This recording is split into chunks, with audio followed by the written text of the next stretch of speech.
Alright, chat, I am here. And it is time for us to do some Doomer news.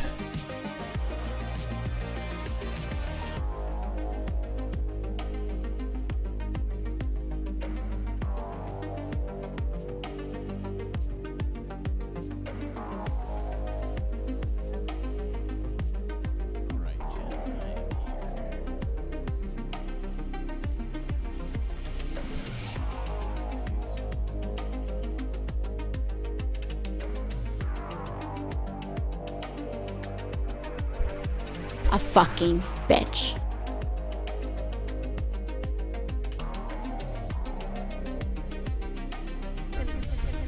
The Ice Age, how much taxes did people pay? I don't want reality.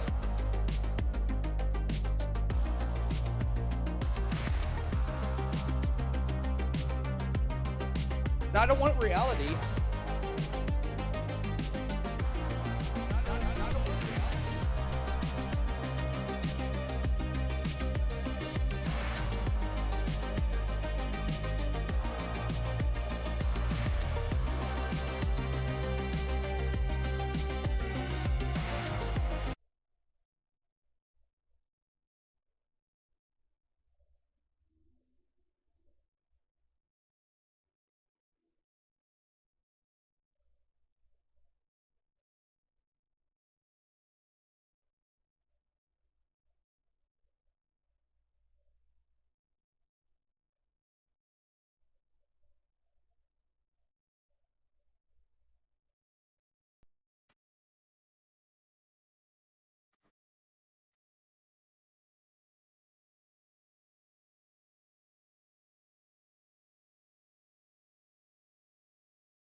Well, I guess my base isn't working.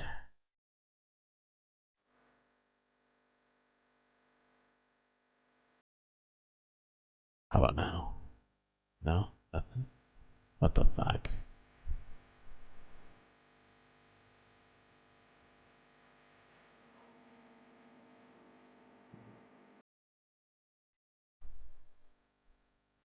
Technical difficulties, folks.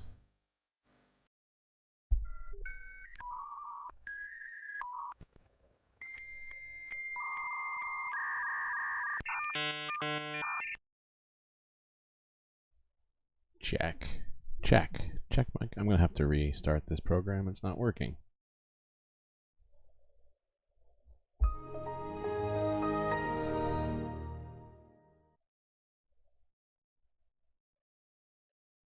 Hey, B-Cat. Good to see you.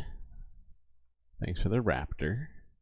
You wish you could do that IRL? What do you wish you could do IRL? Just restart? Wait, it's working now. Okay, this is good. This is good. I've made some improvements to my systems here. I don't want reality. Arguably the greatest work of nonfiction of the 20th century. Okay, let's try that one more time.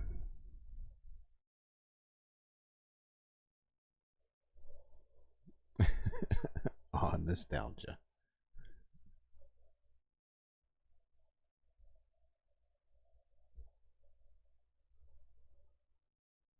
Aren't I a good guy?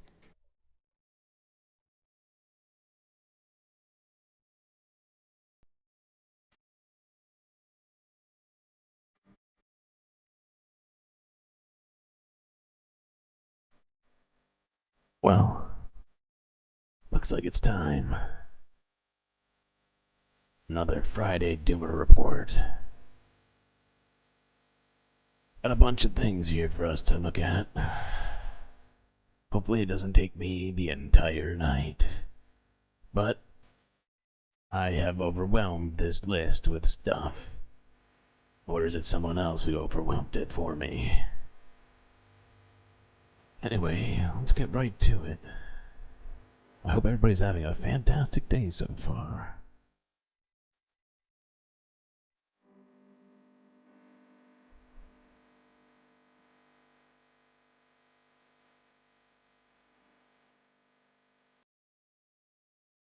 Alright, let's do this.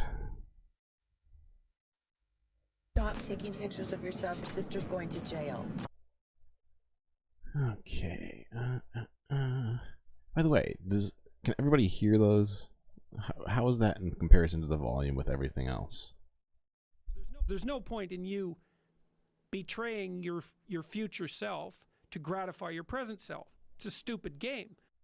Hey, that's mean. I don't want reality. Is it generally audible? Is that stuff coming through? I don't want reality.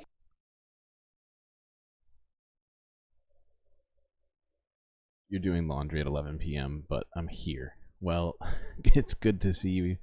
Make sure that laundry gets done. That does seem important. Okay. Alright. We're going to start less serious and move to being more serious. And then I have a unexpected take later at the very end. I don't know if unexpected, but I think it's... I usually don't cover stuff like this too much, but maybe another one of those days it looks like. Alright, yes. This is what we're going to start.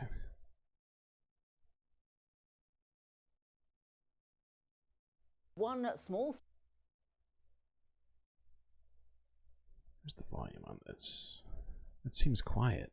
It seems really quiet. Maybe it'll be louder if I switch.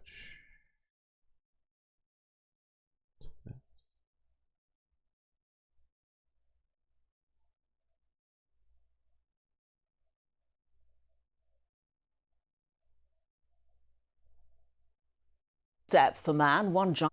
It does seem louder. You can hear it? You think it's good? Nice. Okay. Awesome. Awesome. I still got some of the other ones we were playing earlier. In the Ice Age, how much taxes did people pay?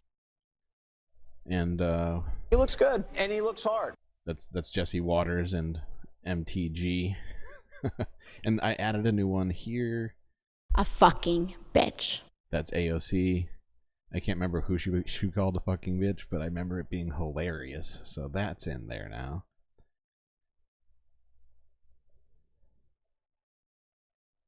Okay. It's good for you, but your earbuds are in. Okay, yeah. I know that volumes differ between earbuds and speakers. That's just something I gotta deal with. We all gotta deal with, I suppose. Alright. This should be easy.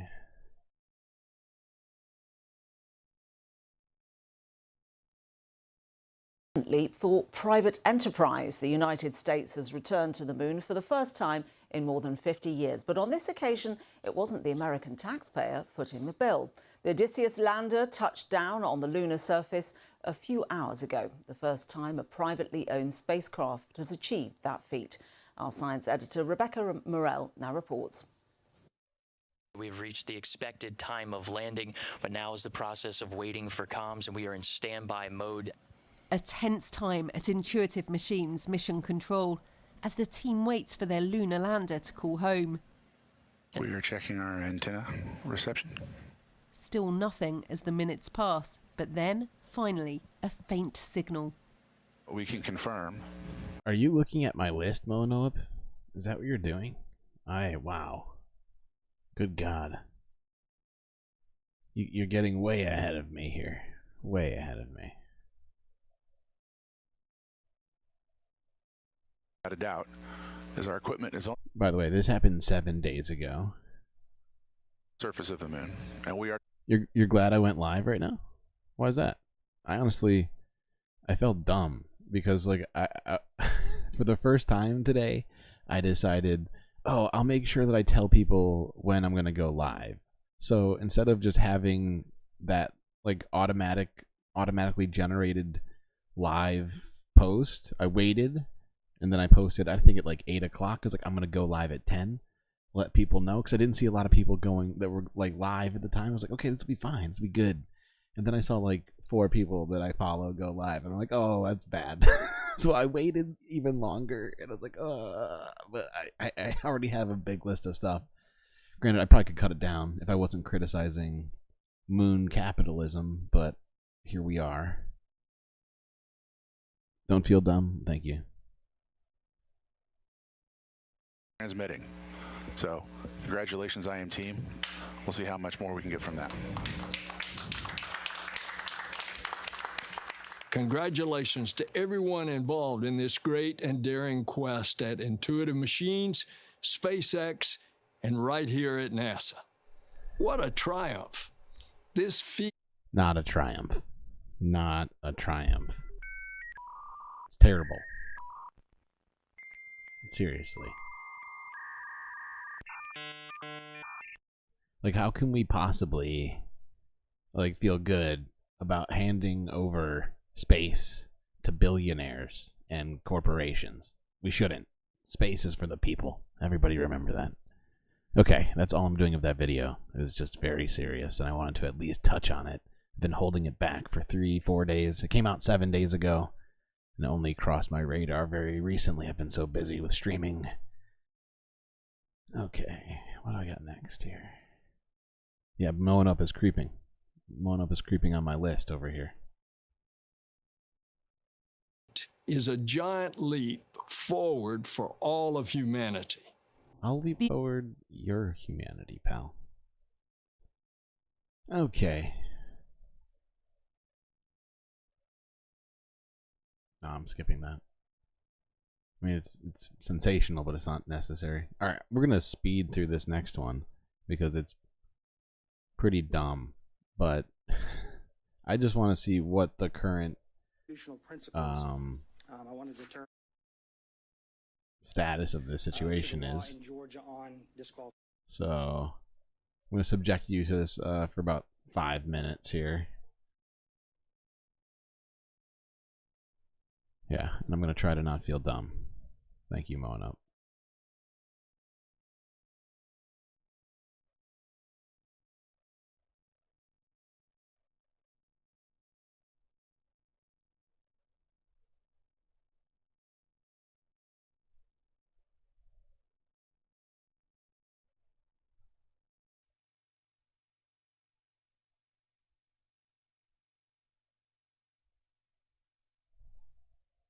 It's a valid point. It's a valid point. I hadn't considered that.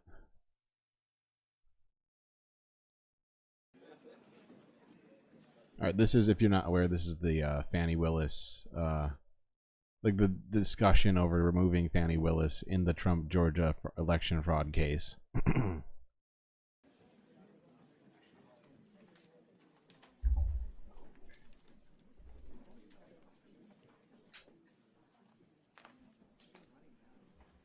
Okay, we're gonna skip past this because it's just her face, just looking bored as fuck.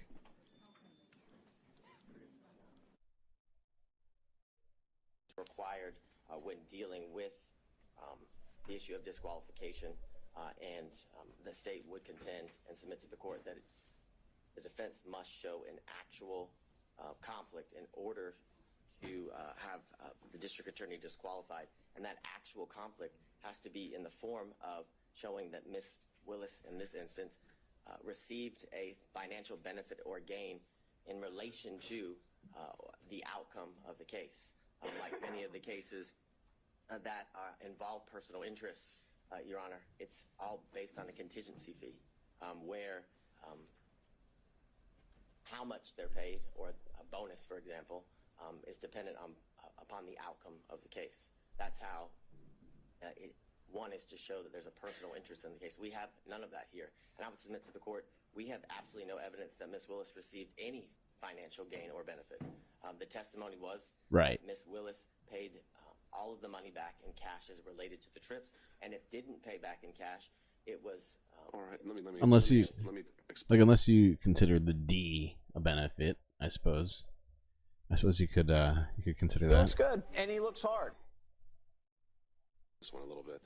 So, in addition to, you're saying it's only an actual conflict. Are you also saying that it's only if a financial interest is affecting the final result, the outcome. That's the only one we should be worried about. By the way, if you can't remember where that one's from, that was Jesse Waters on Fox and Friends. I believe he's still on Fox and Friends. Or maybe he has his own show now. I can't remember. But either way, he's an idiot. And you probably know him from his glib look on Fox and whatever all the time. In description of Trump. And he said... He looks good, and he looks hard. So, yeah. Or is it that the prosecution as a whole is what we should be looking at? The video's quieter than my voice. I'm just going to... Yeah, because they always change. And thank you for telling me that. But it always changes. Okay. Maybe that's better. Some hypos here. What if ADAs are given a bonus for every motion to suppress they win? $1,000 per Fourth Amendment claim they win. Well, now they've got an incentive, if one of their officers is lying, not to tell you about it, because they want to win that motion to suppress. But maybe that doesn't affect the outcome, because you can win a motion to suppress or lose it, and that doesn't decide whether, it's going to be a guilty or not guilty verdict. But doesn't that affect the prosecution of the case, if not the... It is cranked up all the way, so I hope that you can at least tell what he's saying. Honestly, we're not going to stay here for very long. Plan is to move quickly. I'm just trying to see what's happening with the arguments that are being made.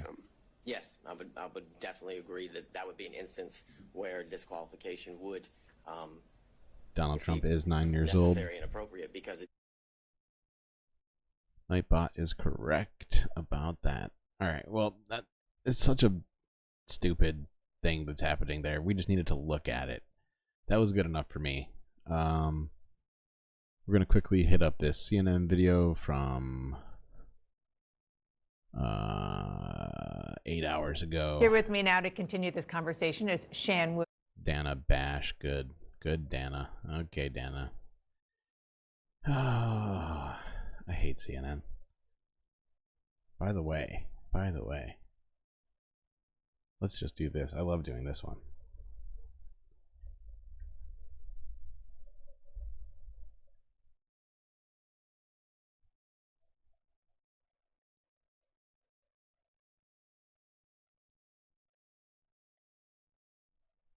Oh, it doesn't seem...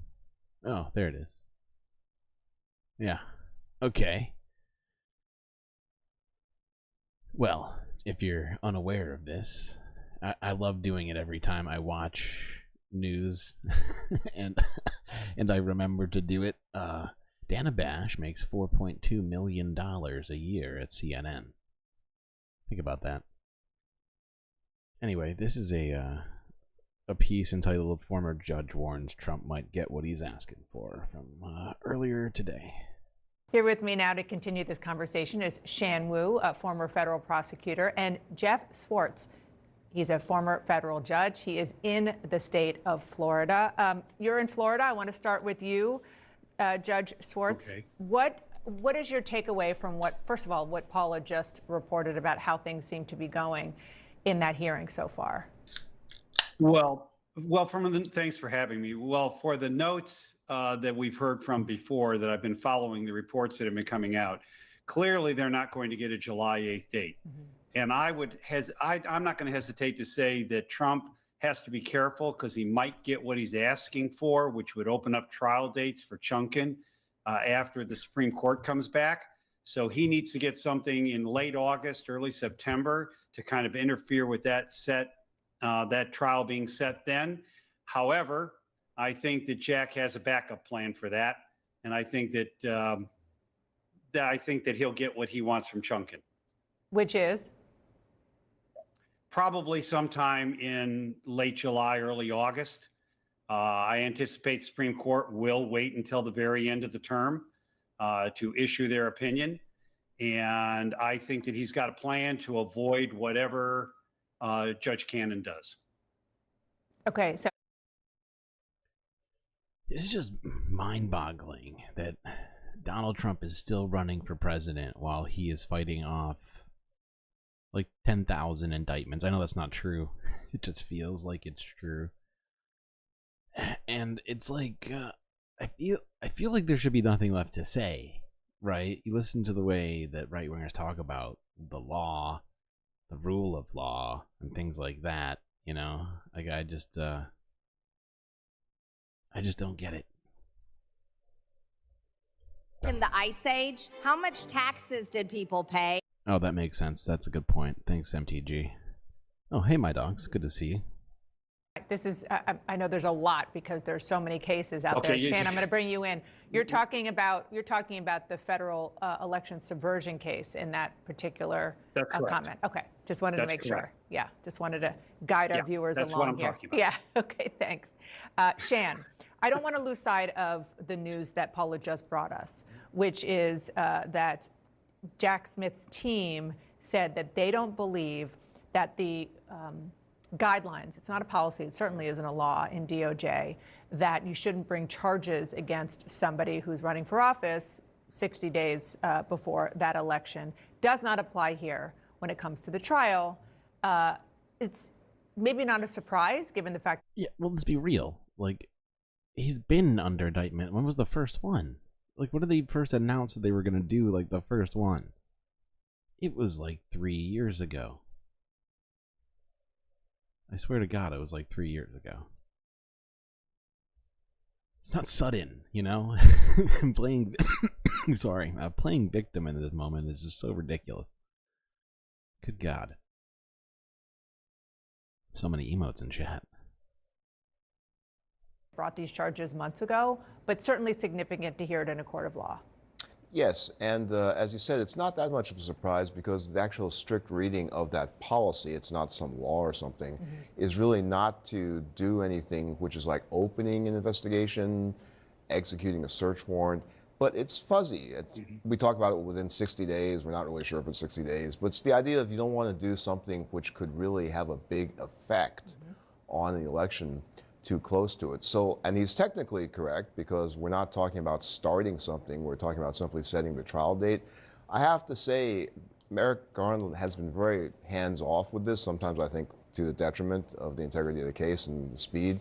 He might weigh in if you're really talking about, if Jack Smith says, hey, I'm ready to go 2 weeks before the election, Garland might say, you know, that just looks bad for us. So there's still some possibility that that might happen even despite what Jay Brad's saying. I heard you saying, Judge. It will be a huge fail of our like justice system if Trump manages to get to the general election and isn't yet like and these cases aren't finished. It'll be a disaster. Okay. Well, we're gonna watch a tiny bit more of this now and move it on. I'm guessing if Merrick Garland did that, and we're obviously talking in hypotheticals here, there would be just a little bit of blowback from people in his party. There'd be a lot of blowback. I think that if they tried to start sometime in September, knowing they'd be finished in October, I think that would be okay. Anything that would carry the case beyond Election Day, that's going to be a problem. And I think that Merrick Garland will have to step in and say, I feel like they're just saying what I'm already saying. So, okay, let's move it along. Okay, next one. Staying with U.S. related stuff. You know how I like to do it. We stay at home, then we go abroad. I try and stay as in chronological order as I can with most stuff. I'm not always the best at it. Okay, next one is actually going to be about the... If you haven't heard about it yet, and maybe I should edge you for a second just so you can get the most out of it. But it is about time this happened.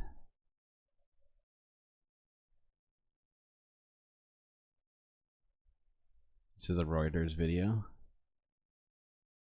We need to do more, and the United States will do more. U.S. President Joe Biden announced on Friday plans for a military airdrop of humanitarian aid into Gaza, where the United Nations says more than 500,000 people, 1/4 of the population, are one step away from famine. In the coming days, we're going to join with our friends in Jordan and others in providing airdrops of additional food and supplies. Efforts to supply Palestinians with food and medicine have been interrupted by fighting, looting, and Israeli protesters attempting to block trucks entering from Egypt. And the White House on Friday acknowledged just how hard it would be to effectively deliver aid from the air. There's few military operations that are more complicated than. Let's be real. U.S. airdrops aren't going to have the same kind of problems everybody else has had up to this point with the IDF firing on them. You know, if the IDF fires on the U.S., Israel's going to have some serious problems. But I'm just really glad to see all this happening. It's way too it's not. I don't want to say it's too little, too late, but it's it's about time, I guess, is really my sentiment. Humanitarian assistance airdrops. Here's White House spokesperson John Kirby. It is extremely difficult to do an airdrop in such a crowded environment as is Gaza. Very, very densely populated, a lot of people confined to small spaces. So you want to do it in a way that you can get it to as close as you can to the people in need, but not in a way that puts them in any danger. Kirby said Israel is supportive of the U.S. plan to airdrop food and supplies into the Gaza Strip. Israel's military operation in the Palestinian territory, in retaliation for a surprise attack on October 7th, has sparked a humanitarian crisis in the densely populated. This is how I feel the defense, like the defensive strategy that they're now playing, like John Kirby there and Biden. This is them right now. Aren't I a good guy? Aren't I a good guy? Yeah. Okay. Well, took you long enough. Gaza Strip. Other countries, including Jordan and France, have already carried out airdrops of aid into Gaza. Biden's announcement comes a day after Gaza health authorities said Israeli forces opened fire and killed more than 100 people trying to reach a relief convoy near Gaza City. No IDF strike was conducted towards the aid convoy. Israel blamed most of the deaths on lies. Arguably the greatest work of nonfiction of the 20th century. Okay, never mind. I guess JBP disagrees. Crowds that swarmed around aid trucks, saying victims had been trampled or run over. An Israeli official also said troops had, quote, in a limited response, later fired on crowds they felt had posed a threat. The UN Palestinian Refugee Agency, UNRWA, said on Friday that during February, an average of nearly 97 trucks were able to enter Gaza each day, compared with about 150 trucks a day in January. Okay. Okay.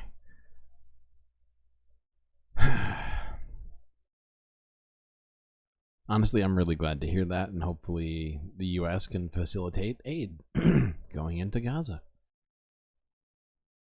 I would point out that, I'm sure we could figure out how to just start letting trucks in too, right? Like, there's so much more that could be done right now. So don't anybody get too hopeful about that. But it's the very bare bottom, like very bottom of the barrel of what you can do in the situation from the U.S. Soundboard now, yes, soundboard now indeed. Hold on while I try and figure out what's happening next.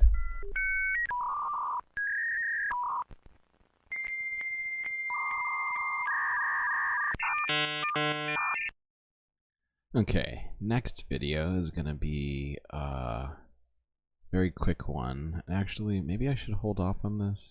I'll do it out of order. Next, we're kind of moving abroad to other things. This is about Chinese factory output. I know, riveting.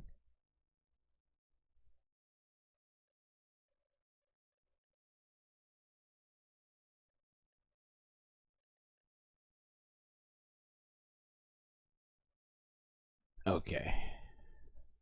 This is another Reuters video. There are fresh worries for China's economy. Numbers out Friday showed factory activity falling for a fifth month. The official Purchasing Managers Index fell to 49.1 in February. That's well below the 50-point mark that would indicate rising activity. Though the country's New Year holidays may be partly to blame, economists also pointed to a sharp slowdown in overseas orders for Chinese goods.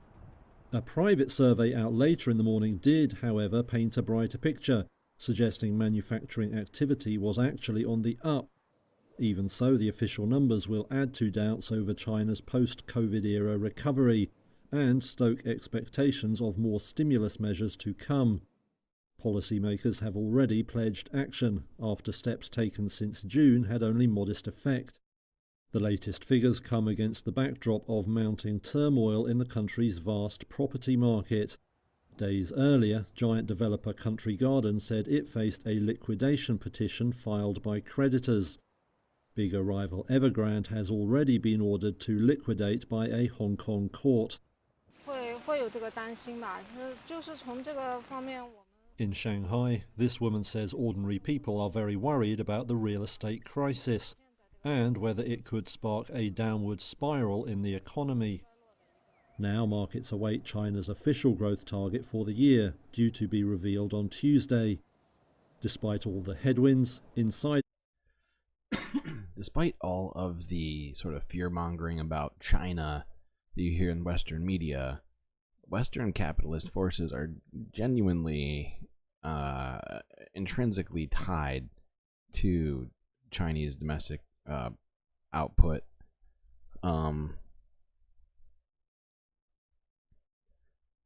And if you look at this graph here, I know, another graph. Streamlord, what the fuck?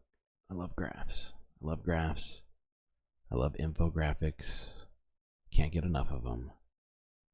It would give me a spreadsheet. Okay, but yeah, look at this real quick, right? It may be hard to see, but China's gross domestic product, aka GDP, is 17.7 trillion US dollars a year. All right, if you look at these graphs, the green line is the US GDP, the red line is Japan. And it's like, it is insane. And right now it's on this near exponential growth curve. It's crazy. So if things go slow for China, suddenly the rest of the world feels it too. Even though people are always talking about how they want China to go away, they in many ways kind of need China for other things. And it's a fun little dichotomy. Okay. Next on the list. I'm gonna try and keep moving quickly here. Yeah.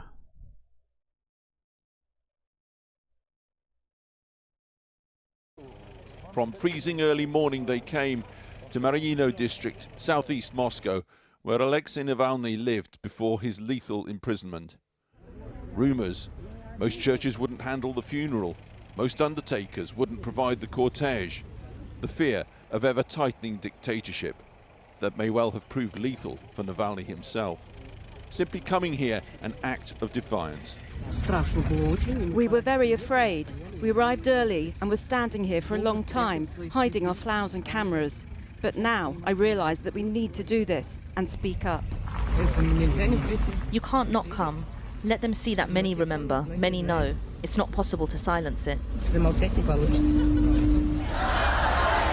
Navalny, Navalny. They bore witness as the coffin arrived. Inside, a mother's untimely final farewell to her son. The service rushed to completion amid security fears, with hundreds of police massed outside.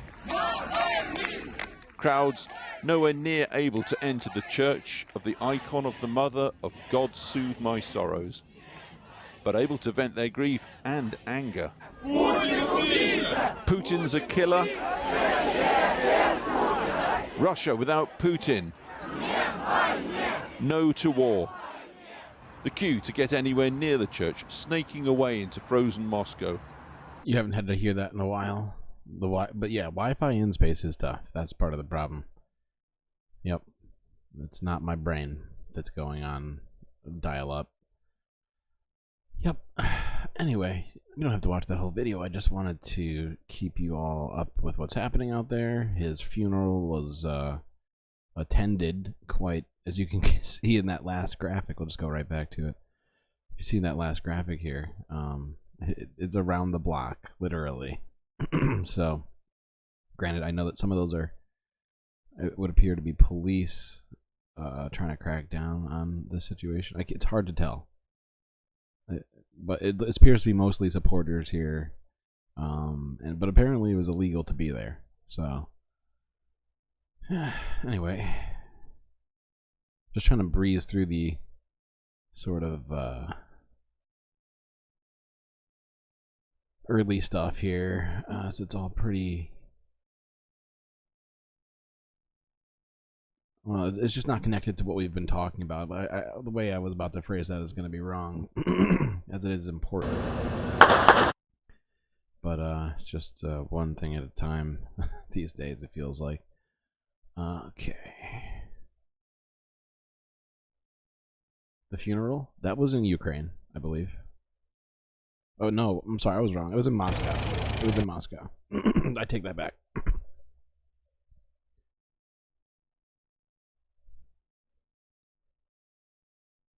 And just because you asked the question about it, feels like I didn't do my job good enough, so let's rewatch. Well, not rewatch, but let's watch this video, which is much shorter than the other one.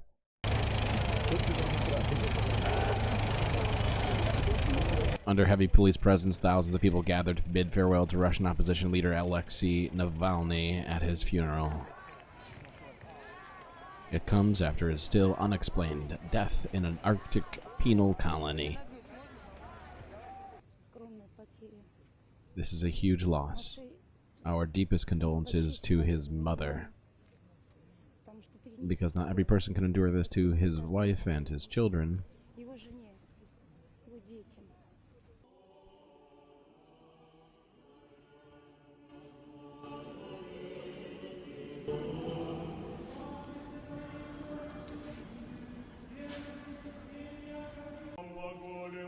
Absolutely, absolutely, my dogs. I think I missed something because I was reading your message, but I totally agree with you. You know, we should be in solidarity with anybody who is fighting against oppression and authoritarianism. So, anyway. I think generally, as long as their tactics are reasonable in proportion. But Russia's I think Russia's rating on democracy is pretty low. While they have elections, I don't the way I understand it, it's less democratic than Vladimir Putin would like you to think. Okay, says during the ceremony, mourners placed red and white flowers on top of Navalny's body and held lit candles. His team say several churches refused to hold the services for the man who crusaded against official corruption and organized massive protests. The funeral followed a battle with authorities over the release of his body.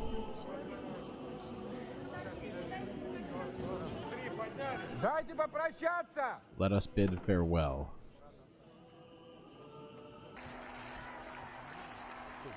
Crowds outside the church and cemetery chanted "No to war" and "Russia will be free."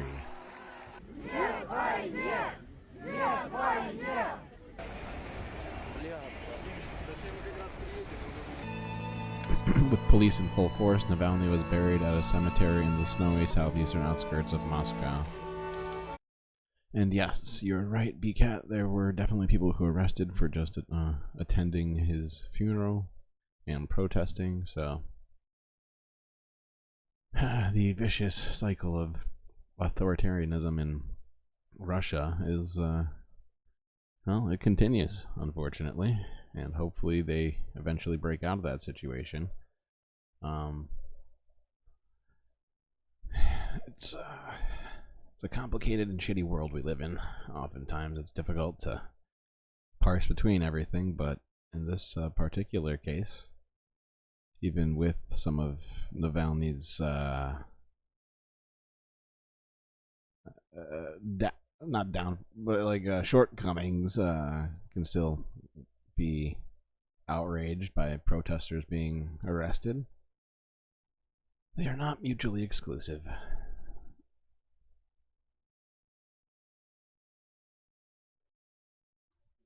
Candles in chat. I see them. I see them.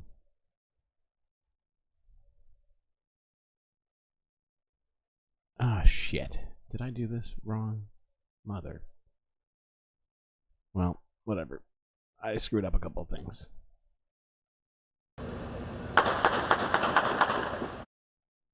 Sorry for your ears. That is my bad. I had no idea how loud that was going to be.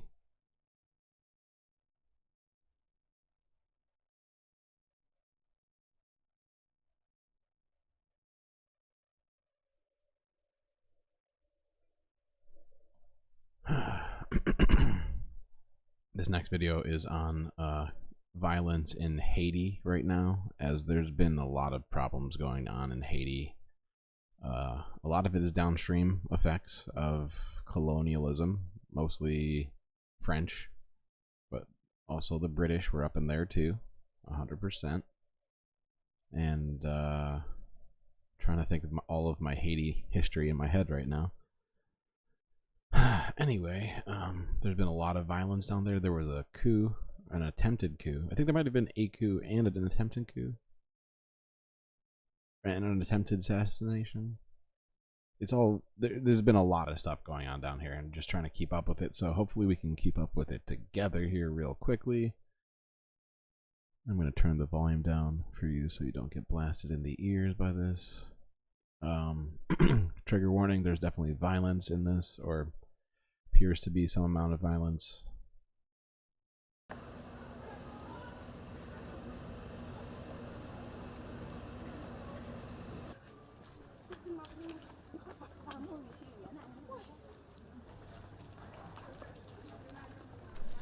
Oh, I forgot to read. The violence came during Prime Minister Ariel Henry's absence, as he is in Kenya to seek international help to combat gangs. Jimmy Cherizier, known as Barbecue and leader of the gang federation G9 Family and Allies, also said he would prevent Henry from returning.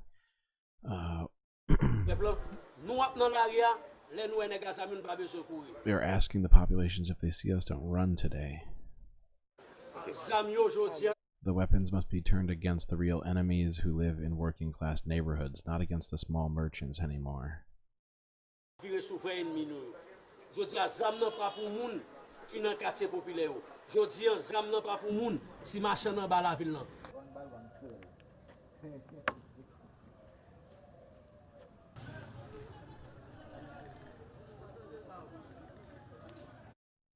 The violence, which has killed at least 4 police officers, has forced businesses, government agencies, and schools to close early. Jeez.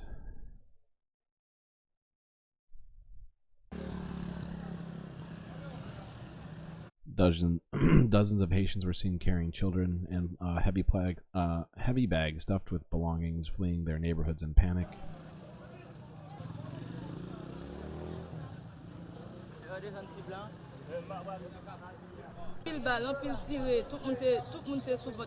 There were a lot of gunshots. The situation that I saw down there is difficult. Everybody is gathering their belongings to leave the area.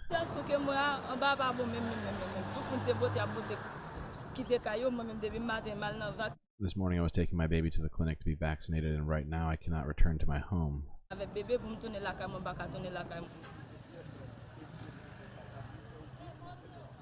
It was not clear if Cherizier had the backing of other major gangs that are estimated to control up to 80% of Port-au-Prince.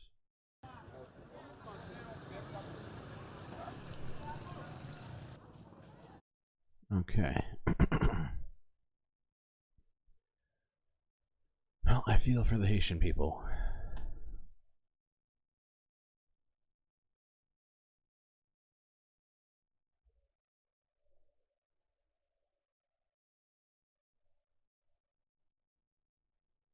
Yeah, Haiti has a lot of problems. And I'm not going to go into all of them today. Maybe we'll do it another day. But there's definitely a lot to unpack with Haiti. Okay.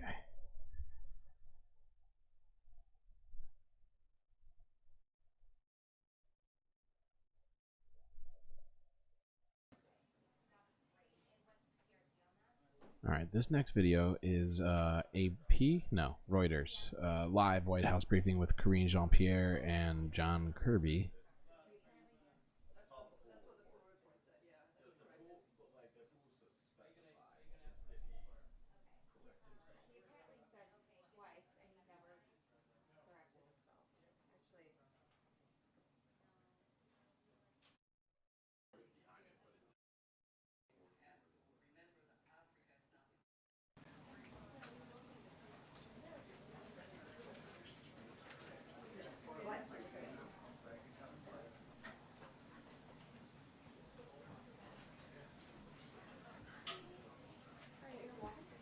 yes, yeah.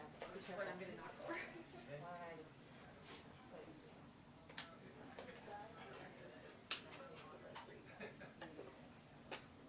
It's up there.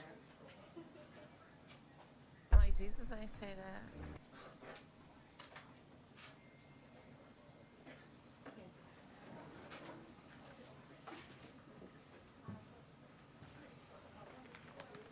Good afternoon, everyone. Happy Friday. Hold on. I swear to God, every single video we watch has different levels on it. It's destroying my ears. Sorry, just give me a second. All right, well. So I want to start by saying Happy Women's History Month and reaffirm this administration's commitment to advancing rights and opportunities for women and girls in the United States and around the world. This president has proudly championed historic legislation to advance gender equity, including legislation to support women in the workplace, such as the Pregnant Workers Fairness Act. Aren't I a good guy? The Speak Out Act and the Pump for Nursing Mothers Act.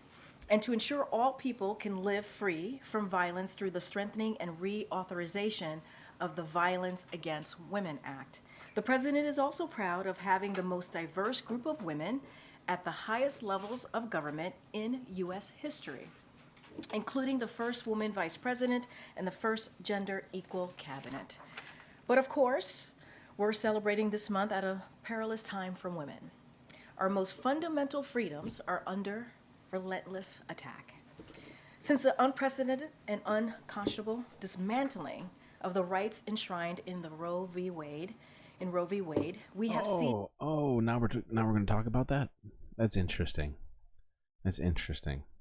That's really interesting. Arguably the greatest work of nonfiction of the 20th century. Wow, because I've been waiting to hear any real pressure from the executive branch on this decision made by the Supreme Court. So, wow, that's impressive. Onslaught of abortion bans and other attacks on women's reproductive freedom. Look at what happened just this week. After the Alabama Supreme Court's ruling put IVF at risk and raised issues about whether it would be available in other states, congressional Republicans rushed to proclaim their support for IVF. On Wednesday, though, Senator Duckworth introduced a bill that would protect access to IVF in every state, and Senate Republicans blocked it. It's completely outrageous. I don't want reality. President Biden and Vice President Harris believe every woman in this country should have the freedom to make the decision. They didn't want to tire it out before election season. That's so deeply cynical, BCAT. What sucks is that it's so probably exactly their freaking plan. Oh, that's depressing. Okay. To have a child. That includes the 1 in 5 women struggling with infertility and who may need to rely on IVF. This is just another basic issue of reproductive freedom, now under attack. When the Supreme Court overturned Roe v. Wade, it paved the road for Republican elected officials to pursue their extreme agenda for families in Alabama and across the country.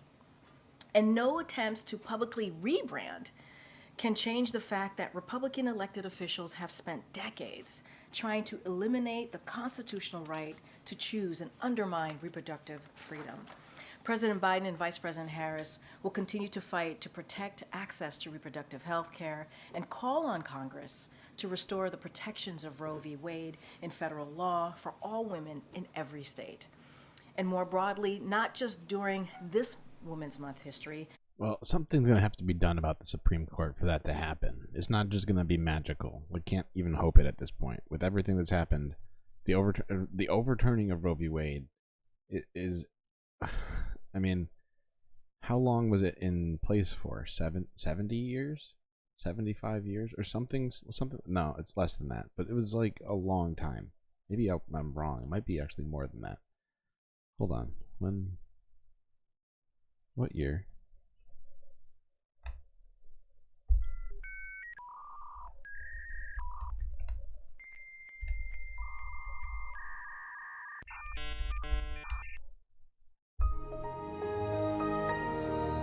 Okay, 1973.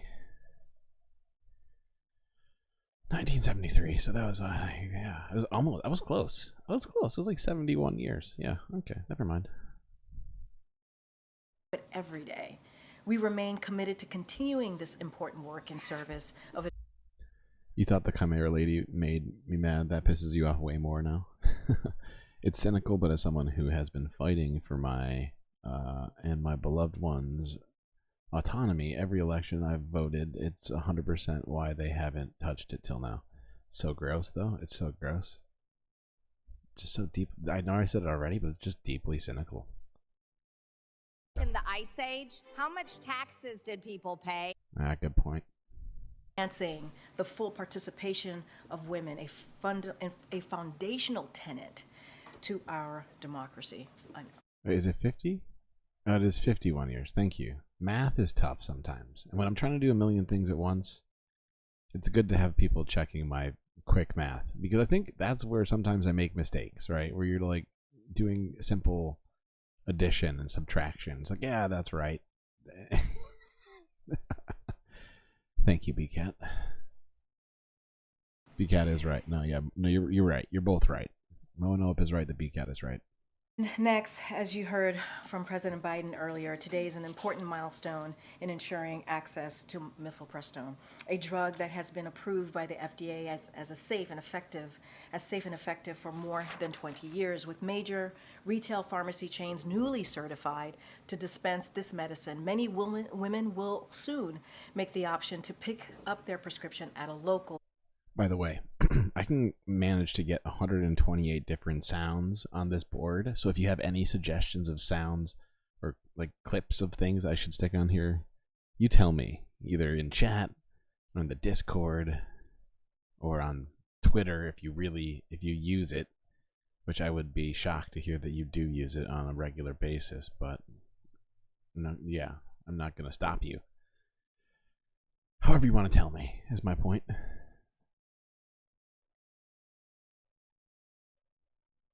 Certified pharmacy, just as they would for any other medication. The administration continues to encourage all pharmacies that want to pursue this option to seek certification. In the face of relentless attacks on reproductive freedom by Republican elected officials, the president and the vice president will continue to fight to ensure that women can get the health care they need, including mifepristone. And we will continue to defend the FDA's independent and evidence-based approval of this. Defend it just in words. People are being kept from reproductive rights, left and right. Not to make a stupid joke, but wow, okay. And call on Congress to restore the protections of Roe v. You're going to tell me on Twitter? Thanks, Monope. I appreciate that. That's very productive and helpful. Wade and federal. Oh, we got to get globes. Oh my god. We got to get globes. Holy shit. We're going to take a break during this whole thing and do that. We can do it. We have the technology. Law. And today we are also praying for the 2 lives lost in Texas as a result of the historic wildfires impacting the region. We are also thinking of the thousands of residents who have had to evacuate, many losing everything they own as a result of these ongoing fires. We remain grateful to the first responders on the ground who continue to put themselves into harm's way to protect people and save lives. With over 1 million acres burned, this is the largest wildfire in the history of Texas, and unfortunately, this fight is not over. But as the president said when he was in Texas yesterday, the Biden-Harris administration is doing everything possible to help the people and communities devastated by these fires. Hundreds of federal firefighters have been deployed to help fight the blaze, along with critical fire suppression equipment, and FEMA has provided financial assistance to ensure Texas and Oklahoma have the resources they need to fight these fires and keep people safe. We continue to encourage those in the affected areas to remain vigilant and heed the warnings of local officials. Maybe we should have been doing stuff up till now to mitigate this sort of stuff rather than just giving lip service to people whose places. It's funny, we actually have stuff to talk about, so I feel like she's spoilering me, so I'm just gonna move ahead. But